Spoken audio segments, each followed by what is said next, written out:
Constitution, rules of procedure, customs convention of the house, এগুলো নিয়ে আলাপ হয়েছে এবং তার সাথে পৃথিবীর বিভিন্ন পার্লামেন্টের যে সমস্ত পার্লামেন্টের রেফারেন্স আমরা দিয়ে থাকি, হাউস অফ কমন্স এবং বিভিন্ন দেশ যারা স্ট্রং গণতন্ত্রের চর্চা করে থাকে সেই সমস্ত দেশের পার্লামেন্টারি প্র্যাকটিসের উপর আমরা কথা বলেছি। রেফারেন্স বুক আমরা দিয়েছি, বাংলাদেশেও অনেক কিছু রেফারেন্স বুক আছে, সেগুলোর কথা বলেছি।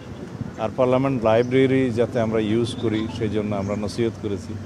এইভাবে আমরা নিজেদের মধ্যে নিজেরা আলোচনা করে নিজেদেরকে স্ট্রেংথেন করার জন্য, এনরিচ করার জন্য পার্লামেন্টারি প্র্যাকটিসে সেই চেষ্টাটা আমরা চালু রাখছি।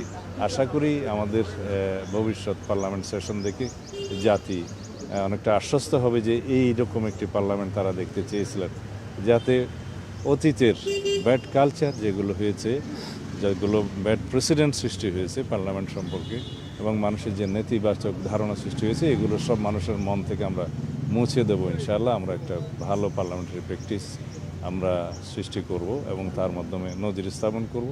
আর জাতির জন্য আমরা বেস্ট কন্ট্রিবিউশন যাতে করতে পারি এই পার্লামেন্টের মধ্য দিয়ে সেই চেষ্টা করছি। এগুলো সবই মাননীয় প্রধানমন্ত্রীর নির্দেশনায় আমরা করছি। কথা বলেছেন এই সংসদ নিয়ে, সে জায়গায় 2/3 সংসদ সদস্য কিন্তু একেবারে নতুন, যাদের অভিজ্ঞতার ঘাটতি রয়েছে, সেই জায়গা থেকে এটা একটি চ্যালেঞ্জ হয়ে দাঁড়াতে পারে কিনা? কারণ আমরা অতীতে দেখেছি অভিজ্ঞ ফ্রেশ পার্লামেন্টারিয়ানরা নতুন করে যাত্রা শুরু করবেন, শিখবেন ভালো। তাদের ভিতরে কোনো প্রিকনসিভড আইডিয়া না থাকলে ভালো মতো লার্নিংটা হয়।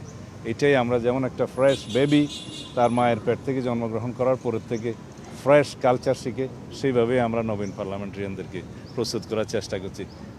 Thank you.